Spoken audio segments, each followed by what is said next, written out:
કાલિદાસ, રાજા ભોજ અને ડોશીમાનો સંવાદ. વિડીયોમાં વક્તા એક સુંદર પ્રસંગ વર્ણવે છે, જેમાં કાલિદાસ અને રાજા ભોજ એક વૃદ્ધ સ્ત્રી એટલે કે ડોશીમાને મળે છે. ડોશીમાના દરેક પ્રશ્ન સામે કાલિદાસ પોતાની ઓળખ આપવાનો પ્રયત્ન કરે છે, પણ ડોશીમા તેમને જ્ઞાનની રીતે હરાવી દે છે. મુસાફર કોણ? કાલિદાસે કહ્યું કે અમે મુસાફર છીએ. ડોશીમાએ હસીને કહ્યું, બેટા, આ જગતમાં મુસાફર તો બે જ છે, એક સૂરજ અને બીજો ચંદ્રો. તમે આમાંથી કોણ છો? કાલિદાસે કહ્યું કે અમે માર્ગ ભૂલેલા છીએ.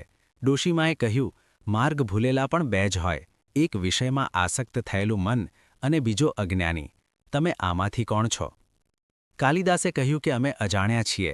જવાબ આપ્યો, અજાણ્યા પણ બે જ હોય, એક પુરુષનું ભાગ્ય અને બીજું સ્ત્રીનું ચરિત્ર. તમે આમાંથી કોણ છો? કાલિદાસે રાજા ભોજ તરફ ઇશારો કરીને કહ્યું કે આ રાજા છે. ડોશીમાએ કહ્યું, રાજા પણ બે જ હોય, એક દેવતાઓનો રાજા ઇન્દ્ર અને બીજો જીવનો રાજા યમરાજ. આમાંથી આ કોણ છે? છેલ્લે કાલિદાસે હાથ જોડીને કહ્યું કે માં, અમે તમારાથી હાર્યા. ડોશીમાએ સચોટ જવાબ આપ્યો, હારેલા પણ બે જ હોય, એક દીકરીનો બાપ અને બીજો ગરજવાન એટલે કે લાચાર માણસ. તમે આમાંથી કોણ છો? આ વાર્તાનો મુખ્ય સાર એ છે કે જ્ઞાન માત્ર પુસ્તકોમાં જ નથી હોતું, પણ અનુભવ અને લોકસાહિત્યમાં પણ એટલું જ ઊંડાણ હોય છે. રાજા ભોજ આ સાંભળીને ગર્વ અનુભવે છે કે જો મારા દેશની એક સામાન્ય છાણા મીણતી સ્ત્રીમાં આટલી બુદ્ધિ હોય તો વિદ્વાનોમાં કેટલી હશે.